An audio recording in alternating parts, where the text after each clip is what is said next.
समस्त महान आत्माओं के लिए है, क्योंकि भजन तो वही व्यक्ति कर सकता है जिसकी आत्मा महान हो। महान उसी की आत्मा होती है जिन्होंने अपने जीवन से सारे बुराइयों को दूर कर दिया हो।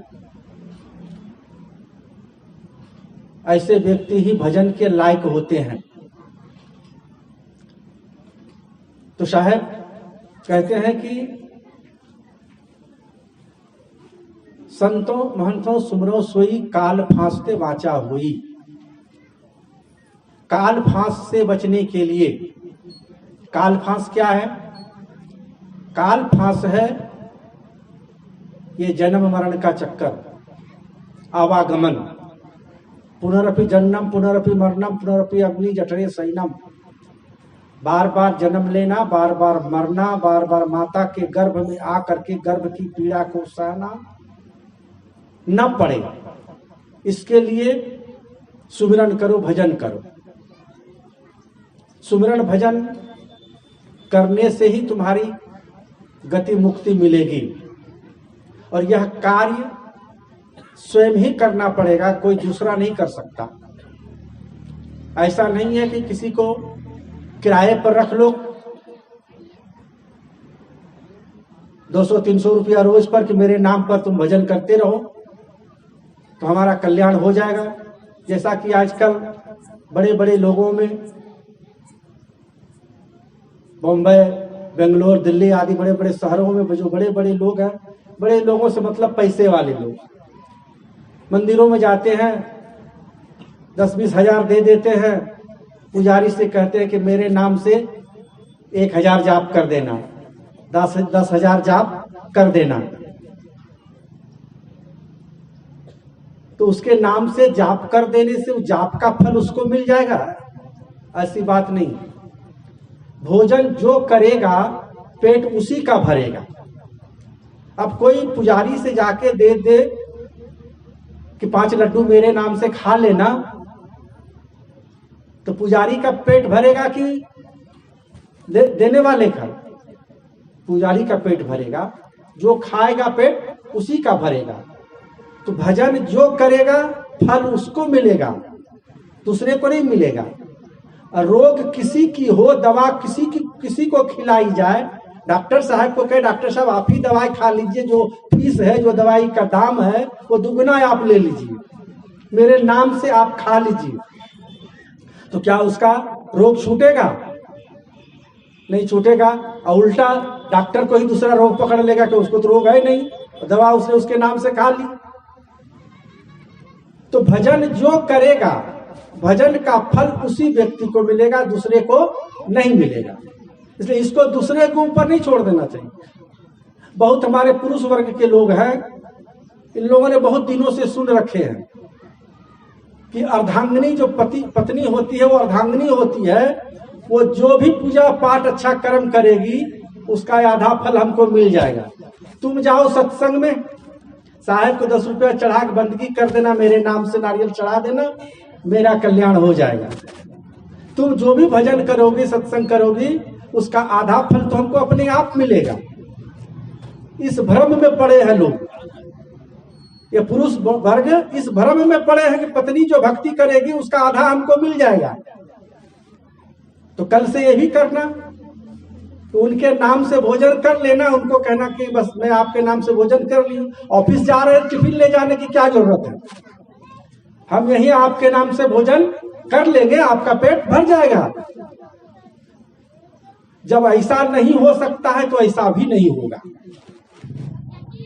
मेरे भोजन करने से आपका पेट नहीं भरेगा तो सुमिरन करेंगे हम, भजन करेंगे हम, सत्संग करेंगे हम, दान पुण्य करेंगे हम, तीर्थ व्रत करेंगे हम, और लाभ मिलेगा आपको? ऐसा नहीं हो सकता है। इस भ्रम में नहीं रहना चाहिए। अपनी करनी पार उतरनी, अपने कर्म से ही पार उतरा जा सकता है, दूसरों से नहीं। कर्म का फल इस जीव को, इस चैतन्यात्मा को स्वयं मिलता है। कर्म करने में भी स्वतंत्र है, कर्म फल भोगने में भी स्वतंत्र है। स्वयं कर्म करोति आत्मा स्वयं तत्फल मस्तुते, स्वयं भ्रमत संसारे स्वयं तस्मात् विमुच्यते। यह जीव स्वयं कर्म करोति, यह जीव स्वयं कर्म करता है। क्योंकि कर्म करने वाला जो कर्ता है यह स्वतंत्र है, स्वतंत्रतः कर्ता। व्याकरण में एक सूत्र आता है कि कर्ता जो होता है वो स्वतंत्र होता है कार्य करने में। आप भी देखो, कोई भी काम आप करने में स्वतंत्र हो। मान लो आपके हाथ में एक चक्कू आ गया, चाकू, छुरी, आप चाहो तो उस छुरी से सब्जी सुधार करके भोजन बना सकते हो, उस छुरी से फल काट करके, फल सुधार करके उसको खा सकते हो। अब कोई विरोधी आदमी सामने आ गया और थोड़ा सा गुस्से वाली बात हो गई, चटाक चक्कू चला दिया उसके पेट में, तो क्या हाल होगा? तुरंत दफा 302 नहीं तो 307 तो जरूर लग जाएगी, 7 साल की सजा जरूर हो जाएगी। छुरी है आपके पास, उसको चलाने में आप, उसका उपयोग करने में आप स्वतंत्र हैं। चाहे उसको फल सुधारने में, सब्जी सुधारने में उपयोग कीजिए या किसी को मारने में उपयोग कीजिए, उसका फल आपको ही भोगना पड़ेगा, किसी दूसरे को नहीं भोगना पड़ेगा। स्वयं कर्म करो आत्मा स्वयं तत्फल मस्नुते है, उस कर्म का फल स्वयं इस जीव को भोगना पड़ता है। को उनका सुख दुख कर दाता, निज कृत कर्म भोग सुनु भ्राता। गोस्वामी तुलसीदास जी महाराज रामचरितमानस में कोई किसी के सुख दुख का भोगने वाला नहीं होता है। जो कर्म किए हो, सुख दुख क्या है? कर्म का फल है। सुख दुख कर्म का फल है। जो कर्म करता है उसी को सुख दुख भोगना पड़ता है, सुख दुख भोगने वाला दूसरा कोई नहीं होता है। अवश्य में वो भोक्तव्यम, कर्म का फल तो इस जीव को, इस चैतन्य आत्मा को भोगना ही पड़ता है। अवश्य में भोक्तव्यम कृतम कर्म शुभाशुभम, शुभ कर्म अशुभ कर्म, जैसा भी कर्म आप करते हैं उसका फल इस जीव को भोगना पड़ता है। और जन्म जन्मांतर का जो भी छूटा बचा खुचा प्रारब्ध रहता है उसको भी भोगना पड़ता है। इसलिए हमारे साहब कहते, संत कहते हैं, सभी संतों ने कहा है कि कर्म का सुधार करो। सबसे पहले कर्म का सुधार करो। ऐसा कर्म न करो जिस कर्म से कि मेरी आत्मा अधोगति की ओर जाए, मैं नरक में जाऊं, ऐसा कोई कर्म न करो। हम स्वर्ग में जाए, हम सत्यलोक में जाए, हम अमरलोक में जाए, या संसार में भी कोई ऐसा कर्म ना करे जिससे कि हमारी निंदा हो। निंदनीय कर्म का त्याग करें। जिस कर्म से हमें यश मिले, कीर्ति मिले, हमारा गुणगान लोग करे, लोगों में चर्चा करें कि फलाने व्यक्ति देखो इतना बढ़िया काम किया है, सत्संग करवाया है मोहनलाल जी ने, गांव में चर्चा का विषय। देखो जब कभी होता है, मोहनलाल जी स्वयं जो है अपने खर्च वर्च के साथ सत्संग करा लेते हैं। हम लोग पूरे गांव वाला मिल करके भी अब सत्संग नहीं करवा पाते हैं। ऐसा प्रचार हो यदि हो, ऐसी चर्चाएं यदि समाज में हो तो समझो कि हम वह शुभ कर्म कर रहे हैं। तो ऐसा कर्म करो जो कर्म की लोक में भी निंदित नहीं हो और परलोक में भी वो हमको आनंद देने लायक हो। तो ऐसा कर्म ये सत्संग कराना है, संत महापुरुषों की सेवा करना है, दिन दुखियों को मदद करना है। जो दिन दुखी है ऐसे दिन दुखियों को मदद करो जहां तक आपसे बन पावे।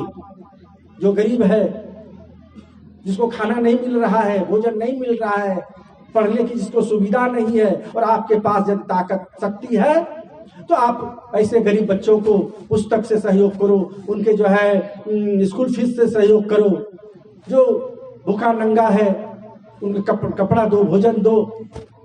यह जो शुभ कर्म है, भोज भंडारा कभी करा दो, कभी दलित नारायण का भोजन करा दो। संतों का भोजन तो कराते ही हो, कभी कभी दलित नारायण का भोजन करा दो। जो गरीब है, एकदम भिखारी है, जो भिक्षाटन करते हैं, ऐसे लोगों को संग्रहित करके, या जहाँ ऐसे लोग संग्रहित हैं, बड़े बड़े शहरों में होते हैं, वहां जाकर के जो है तस्मै पूरी सब्जी वहां उसको खिलाओ। उसकी आत्मा को तृप्ति मिलेगी। उसकी आत्मा को जब तृप्ति मिलेगी तो हृदय से आशीर्वाद निकलेगा, वो फलीभूत होगा। तो ऐसे जरूरतमंदों का बीच बीच में जाकर के उसकी जरूरत की पूर्ति करो। तो शुभ कर्म का फल शुभ मिलेगा और अशुभ कर्म का फल अशुभ मिलेगा, और उसी व्यक्ति को मिलेगा जो करता है। इसलिए साहब कहते हैं कि सुमिरन भजन भी है दूसरे के भरोसे नहीं करने का, अपने करने का। बंदे कर ले आप निवेरा,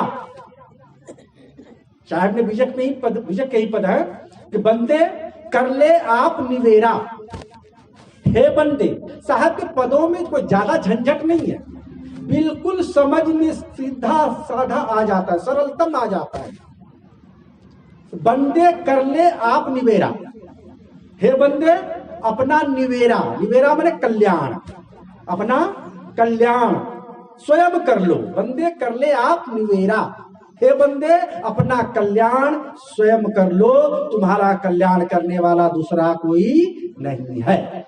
बंदे कर ले आप निवेरा, आप जियत लखु, जियत माने जीते जी, आप जियत लखु, लखु माने लखना, परखना, जानना, समझना। जीते जी अपने आप को लख लो, जान लो, समझ लो कि मैं कौन हूं, मैं कहां से आया हूं, मैं कहां जाऊंगा, मेरा क्या कर्तव्य है, मुझे क्या करना चाहिए, क्या नहीं करना चाहिए। ऐसी जो है अपने आप को लखो, अपने आप को जानो, मैं कौन हूं, हु एम आई, मैं कौन हूं, मैं कहां से आया हूं, मैं कहां जाऊंगा, मेरा स्वरूप क्या है, मुझे मेरा लक्ष्य क्या है, मेरा प्राप्तव्य क्या है, मेरा गंतव्य क्या है। इन चीज को जानो, समझो, क्योंकि मानव का तन में यदि नहीं समझ पाएगा तो पशु तन में जब जाएगा तो क्या समझेगा। या जीव जब मानव तन में अपने आप को नहीं पहचान पाया, परमात्मा को नहीं पहचान पाया, परमात्मा के पास नहीं जा पाया, तो दूसरे तन में क्या जाएगा। भटकते भटकते तो आज तक भटकते आ रहे, सृष्टि के आदि काल से आज तक तो भटकते ही भटकते आ रहे हैं। इतना सुंदर मानव का तन प्राप्त हुआ है, इस बार यदि अपने आप को नहीं परखोगे, अपने आप को नहीं जानोगे, तो तुम्हारा कल्याण नहीं हो सकता है। आप जियत लखू, आप ठौर करो, ठौर माने ठौर ठिकाना, अपना निवास, अपनी स्थिति इसी जन्म में कर लो, इस मानव तन में ही कर लो ठौर ठिकाना, कि मरने के बाद हमको कहाँ जाना है। मरना तो है, मरने का मतलब शरीर को त्यागना, एक न एक दिन इस शरीर को त्यागना ही त्यागना है। चाहे कोई भी व्यक्ति हो, जिसने शरीर धारण किया है उसको एक न एक दिन शरीर छोड़ना ही पड़ेगा। जातस्य ध्रुवो मृत्यु ध्रुवम जन्म मृतस्य, जिस जातक का जन्म हुआ है उसकी मृत्यु निश्चित है। जन्म यदि सत्य है तो मृत्यु महासत्य है। इसलिए एक न एक दिन इस पिंजरे को खाली करके जाना है। तो कहां जाना है, कहां जाना है, मैंने पहले निश्चित कर लिया कि मुझे डंगनिया जाना है और इसके लिए हमको रिजर्वेशन करवाना है। तुरंत पैसा का इंतजाम किया, तो बिना पैसा का तो टिकट नहीं बनेगा। पैसा का इंतजाम किया और टिकट बनवा लिया दुर्ग का, कि हमको डंगनिया जाना ही जाना है, उसका पहले से इंतजाम कर लिया। डंगनिया पहुंच गए। तो मरने के बाद जब उम्र आपकी पूरी हो जाएगी, शरीर को जब छोड़ेंगे तो कहां जाएंगे, इसका ठौर ठिकाना आपको जीते जी कर लेना है। सतलोक जाएंगे, अमरलोक जाएंगे, शिवलोक जाएंगे, ब्रह्मलोक जाएंगे, स्वर्गलोक जाएंगे, कहां जाएंगे, कहां जाने की इच्छा आपकी हो, तो आपकी इच्छा जहां जाने की हो वहीं तो जाएंगे ना। अमरलोक, सतलोक, तो जो भी कबीर पंथ में जो लोग आ जाते हैं वो इधर उधर जाने की नहीं सोचते हैं, केवल अमरलोक को जाने के लिए सोचते हैं। सदगुरु कबीर साहब स्वयं अमरलोक से आए, अमरलोक से हम चले आए जगत मंझारा हो। सदगुरु कबीर साहब स्वयं अमरलोक से आए और अपने हंस को अमरलोक ले जाने के लिए ही शिक्षा दिए, दीक्षा दिए, मंत्र दिए, साधना बताए कि अमरलोक ही जाना है, दूसरे जगह भटकना नहीं है। इधर उधर जाओगे तो भटक जाओगे। मान लो स्वर्ग चले भी गए तो स्वर्ग लोक का तो जानते हो पुण्य क्षीणे मृत्यु लोकम बसंती, जब तुम्हारा पुण्य क्षीण हो जाएगा तो फिर से आना ही पड़ेगा संसार में। तो जन्म मरण का चक्कर स्वर्गलोक जाने से नहीं छूटेगा। जन्म मरण का चक्कर तो छूटेगा कब? जब अमरलोक, जहां से यह हंस आया है वहां अमरलोक को यह जाएगा। इसका ठौर ठिकाना साहब कहते हैं इसी मानव तन में कर लो। आप जियत लखू आप ठौर करूं, मुए कहां घर तेरा, मरने के बाद तेरा घर कहां होगा इसका ठिकाना कर लो। कम से कम कबीर पंथ में जो दीक्षित हो उनको तो ठिकाना कर ही लेना चाहिए कि हमें सतलोक ही जाना है, दूसरे जगह नहीं जाना है। और जाने का क्या रास्ता है, वहां जाने का टिकट कहाँ मिलेगा, किनके पास मिलेगा? तो हमारे वह कड़ियार साहब लोग तो आइए हैं, परम पूज्य धर्माधिकारी साहब, हजूर साहब और बड़े बड़े महंत लोग जितने लोग हैं कड़ियार में, तो उनसे टिकट ले लो, पान परवाना ले लो, पान परवाना नाम ले लो।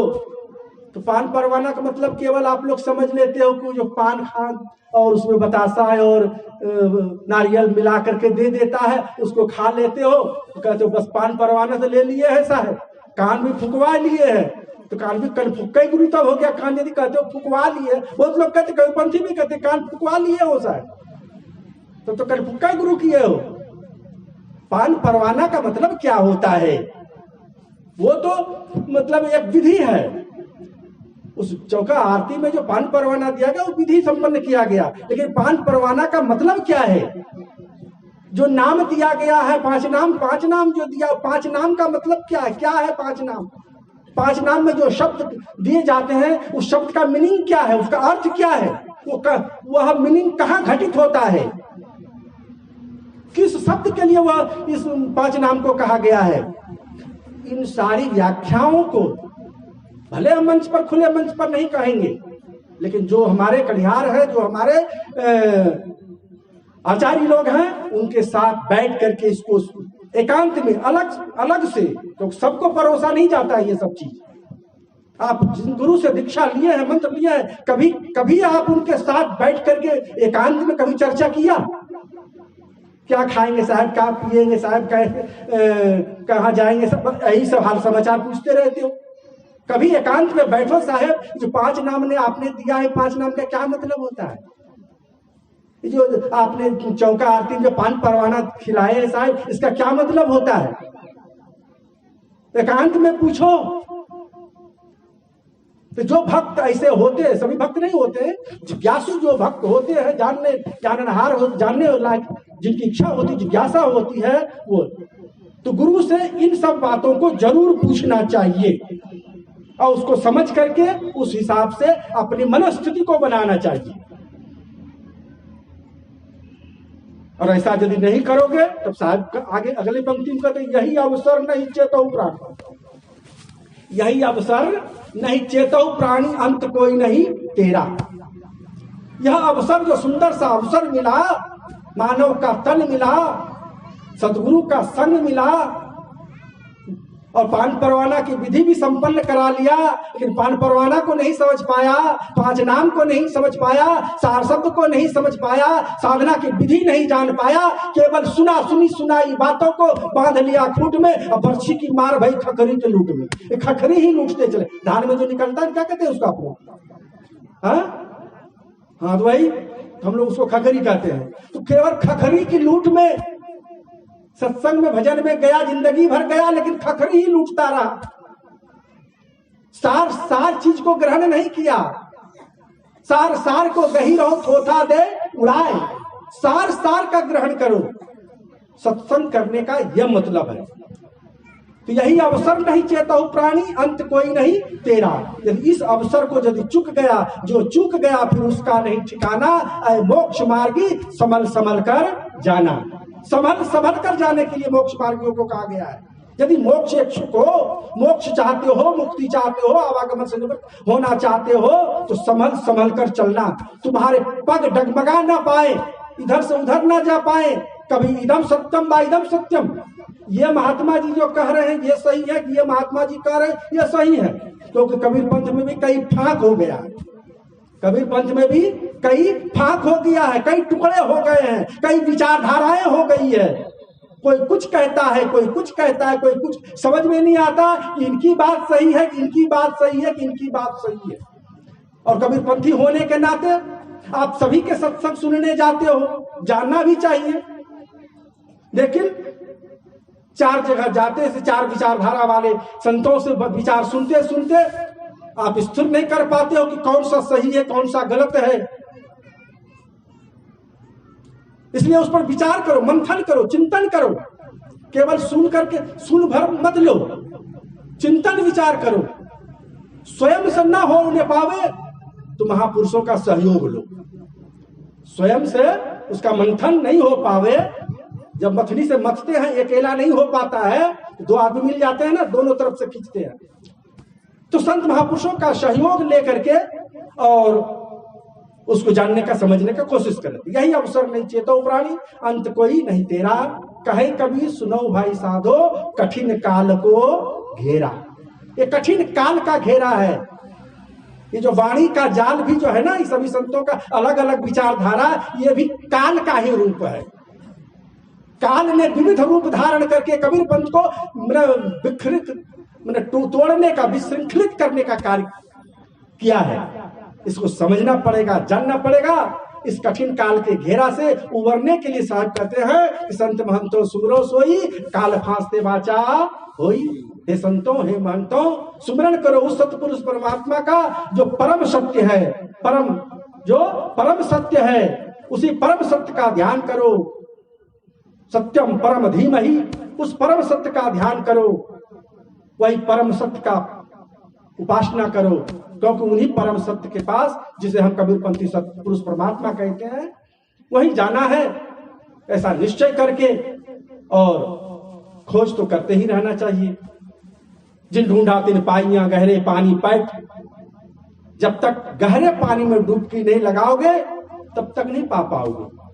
तो गुरु के पास बैठकर, संतों के पास बैठकर इन सारी बातों को समझना बुझना चाहिए। तो थोड़े से समय में थोड़ी सी बात मैंने आप लोगों के बीच रखा। इन्हीं वाणी वचनों के साथ अपनी वाणी पर यही विराम देता हूँ। एक बार प्रेम से बोलिए सदगुरु कबीर साहब की जय। साहेब बंदगी, साहेब सत्यनाम। बहुत ही सुंदर हमारे पूज्य महंत सूर्य शास्त्री साहब जी का आप सब उद्बोधन श्रवण कर रहे थे, उनका विचार